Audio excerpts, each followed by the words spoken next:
آگے کا سوال سنیں جی. آگے کا سوال کیا ہے؟ کیا نزول عیسیٰ علیہ السلام عقیدہ ختم نبوت کے خلاف ہے؟ کہ ہمارا جو عقیدہ ہے کہ حضرت عیسیٰ علیہ السلام کا آسمان سے نزول ہوگا، کیا یہ عقیدہ ختم نبوت کے خلاف ہے؟ کیونکہ مرزائی ہمیں ختم نبوت کا ڈاکو کہتے ہیں. وہ کہتے ہیں جی ایک طرف تم کہتے ہو نبی علیہ السلام آخری نبی ہیں، دوسری طرف تم کہتے ہو حضرت عیسیٰ علیہ السلام نے آنا ہے. تو اس سوال پہ بات کرتے ہیں جی. پہلی بات تو یہ واضح ہو جائے، ہمارا جو اس سلسلے میں عقیدہ ہے وہ اجماعی عقیدہ یہ ہے کہ حضرت عیسیٰ علیہ السلام کو اللہ تعالیٰ نے زندہ آسمان پر اٹھا لیا ہے، اور قرب قیامت وہ دوبارہ نازل ہوں گے. ٹھیک ہے، زندہ آسمان پر اٹھا لیا ہے، قیامت کے قریب وہ دوبارہ نازل ہوں گے. اور قادیانی کیا کہتے ہیں؟ وہ کہتے ہیں کہ اگر مرزا قادیانی کا نبی بن جانا عقیدہ ختم نبوت کے خلاف ہے، تو حضرت عیسیٰ علیہ السلام کا دوبارہ نازل ہونا بھی عقیدہ ختم نبوت کے خلاف ہونا چاہیے. یہ کیوں عقیدہ ختم نبوت کے خلاف نہیں ہے؟ نبی تو ایک آر ہے، حضرت عیسیٰ علیہ السلام. تو اس کے جواب میں ہم کہتے ہیں کہ حضرت عیسیٰ علیہ السلام کا دوبارہ نازل ہونا عقیدہ ختم نبوت کے خلاف نہیں ہے، اس لیے کہ انہیں نبی علیہ السلام سے پہلے نبوت مل چکی ہے. ہمارا دعویٰ یہ ہے کوئی نیا نبی پیدا نہیں ہوگا. پیدا کے لفظ بھی ہیں، جبکہ عیسیٰ علیہ السلام پیدا نہیں ہوں گے بلکہ آسمان سے ان کا نزول ہوگا، اور ان کو نئی نبوت بھی نہیں ملے گی. وہ تو نبی علیہ السلام سے پہلے کے نبی ہیں. اور حضرت عیسیٰ علیہ السلام جب دوبارہ نازل ہوں گے تو وہ اپنی نبوت کی بیعت نہیں لیں گے، نہ ہی اپنی شریعت کی تبلیغ کریں گے، بلکہ وہ نبی علیہ السلام کی شریعت کی تبلیغ کریں گے اور اس کے مطابق فیصلے کریں گے. اس وقت جو ان کی حیثیت ہوگی حضرت عیسیٰ علیہ السلام کی، وہ نبی علیہ السلام کے خلیفہ اور امتی کی ہوگی. یہاں پہ دلیل کے طور پہ دو باتیں میں آپ کے سامنے رکھتا ہوں. نبی علیہ السلام نے تواتر کے ساتھ یہ بتایا کہ نبوت کا سلسلہ جو ہے مجھ پر مکمل ہو گیا، میں آخری نبی ہوں، میرے بعد کوئی نبی نہیں آئے گا.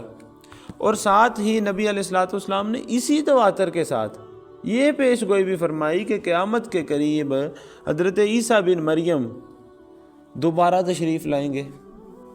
اس سے پتہ چلتا ہے کہ نبی علیہ السلام کے نزدیک بھی حضرت عیسیٰ علیہ السلام کا دوبارہ تشریف لانا عقیدہ ختم نبوت کے منافی نہیں ہے. پھر تمام صحابہ اکرام، تابعین، ائمہ دین، مجددین، علماء امت، سب کا یہ ایمان رہا ہے کہ نبی علیہ السلام آخری نبی ہیں، اور نبی علیہ السلام کے بعد نبوت کا دعویٰ کرنے والا کافر ہے. دوسری طرف اس بات پر بھی ان کا ایمان رہا ہے، وہ حضرت عیسیٰ علیہ السلام کے دوبارہ نازل ہونے کا بھی ایمان رکھتے تھے، یقین رکھتے تھے کہ قرب قیامت حضرت عیسیٰ علیہ السلام آسمان سے نزول فرمائیں گے. لیکن کسی صحابی، تابعی، امام، عالم کے ذہن میں یہ وسوسہ پیدا نہیں ہوا جو چٹکلا، جو وسوسہ قادیانیوں نے چھوڑا ہے کہ حضرت عیسیٰ علیہ السلام کا دوبارہ تشریف لانا عقیدہ ختم نبوت کے خلاف ہے. بلکہ ہمارے جو علماء ہیں انہوں نے تو جہاں پہ عقیدہ ختم نبوت بیان فرمایا وہاں پہ ساتھ میں یہ تذکرہ بھی فرما دیا کہ عیسیٰ ابن مریم دوبارہ نازل ہوں گے، حضرت عیسیٰ بن مریم، اور ان کا دوبارہ نازل ہونا عقیدہ ختم نبوت کے منافی نہیں ہے. اس سلسلے میں امام زمخشری علیہ رحمہ الکشاف میں حضرت عیسیٰ علیہ السلام کے دوبارہ نزول کے بارے میں بات کرتے ہوئے فرماتے ہیں، اگر آپ یہ کہیں کہ نبی علیہ السلام کیسے آخری نبی ہو سکتے ہیں جبکہ آخری زمانے میں حضرت عیسیٰ علیہ السلام دوبارہ نازل ہوں گے، وہی بات کر رہے ہیں. تو آپ فرماتے ہیں کہ میں اس کا جواب یہ دوں گا کہ نبی علیہ السلام کا آخری نبی ہونا، اس کا معنی یہ ہے کہ آپ علیہ السلام کے بعد کسی شخص کو نبی نہیں بنایا جائے گا. اس کا مطلب یہ ہے کہ نبی علیہ السلام کے بعد کسی شخص کو نبی نہیں بنایا جائے گا. رہا حضرت عیسیٰ علیہ السلام کا معاملہ، تو اس کے بارے میں آپ فرماتے ہیں انہیں نبی علیہ السلام سے پہلے نبوت عطا کی گئی ہے. تو جب وہ دوبارہ آئیں گے، دوبارہ تشریف لائیں گے، تو نبی علیہ السلام کی شریعت کی پیروی کریں گے اور نبی علیہ السلام کے قبلہ کی طرف منہ کر کے نمازیں پڑھیں گے. آگے فرماتے ہیں کہ گویا وہ اس طرح ہوں گے گویا وہ اس طرح ہوں گے کہ جیسے وہ نبی علیہ السلام کی امت کا ایک فرد ہیں۔ یہ بات وہ کر رہے ہیں امام زمخشری۔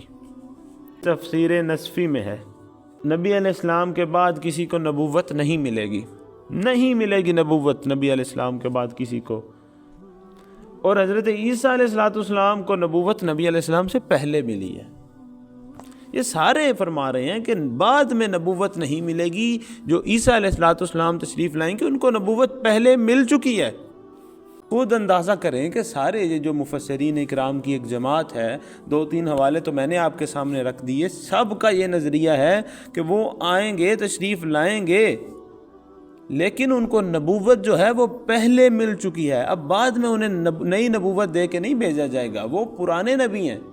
اب جو آئیں گے وہ امتی کی حیثیت سے آئیں گے، اپنے دین کی تبلیغ بھی نہیں کریں گے۔ اور پھر جو مشہور مفسر قرآن علامہ ثناء اللہ پانی پتی، آپ جب نزول عیسیٰ علیہ السلام پر بات کرتے ہیں تو آپ کیا فرماتے ہیں؟ تفسیر مظہری میں یہ موجود ہے، اسکین انشاءاللہ ہم سارے لگا دیں گے اسکرین پہ۔ علامہ ثناء اللہ پانی پتی فرماتے ہیں جی حضرت عیسیٰ علیہ السلام کا نبی علیہ السلام کے بعد نازل ہونا ختم نبوت کے خلاف نہیں ہے، کیونکہ ان کی حیثیت نبی علیہ السلام کی شریعت کی پیروکار کی ہوگی۔ جو حضرت عیسیٰ علیہ السلام تشریف لائیں گے وہ نبی علیہ السلام کے شریعت کے پیروکار ہوں گے۔ مزید یہ کہ حضرت عیسیٰ علیہ السلام نبی علیہ السلام سے پہلے نبی بنائے گئے ہیں۔ پہلے انہوں نے یہ فرمایا کہ وہ اس شریعت کے پیروکار ہوں گے، دوسرا پھر کہ وہ پہلے نبی بنائے گئے ہیں۔ آگے پھر کیا فرماتے ہیں؟ ختم اللہ سبحانہ وتعالی، ختم کر دیا اللہ تعالیٰ نے نبوت کا سلسلہ نبی علیہ السلام پر، اور کسی سابق نبی کا باقی رہنا، کسی پرانے نبی کا موجود رہنا، باقی رہنا عقیدہ ختم نبوت کے خلاف نہیں ہے۔ تو یہ سارے جو حوالہ جات تھے آپ کے سامنے میں نے رکھے کہ حضرت عیسیٰ علیہ السلام تشریف لائیں گے قرب قیامت۔ ایک تو یہاں پہ ہمیں یہ نتیجہ مل گیا کہ حضرت عیسیٰ علیہ السلام آسمانوں میں موجود ہیں، زندہ ہیں، آگے جا کے ہم اس پہ بھی بڑی تفصیلاً گفتگو کریں گے۔ اور دوسرا یہ ملا کہ وہ تشریف لائیں گے لیکن امتی کی حیثیت سے آئیں گے۔ اور تیسرا یہ ہمارے سامنے بات کھل کے آ گئی کہ وہ پرانے نبی ہیں، انہیں نئی نبوت عطا کر کے نہیں بھیجا جائے گا۔ وہ تشریف لائیں گے لیکن وہ پرانے نبی ہیں، نئی نبوت نہیں دی جائے گی۔ ہمارا دعویٰ یہ ہے کہ نبی علیہ السلام کے بعد کوئی نیا نبی پیدا نہیں ہوگا۔ عیسیٰ علیہ السلام کا آسمان سے نزول ہوگا، وہ پیدا بھی نہیں ہوں گے۔ اور دوسرا یہ کہ وہ پرانے نبی ہیں، انہیں نئی نبوت نہیں دی جائے گی۔ یہ اتنی سی بات ہے۔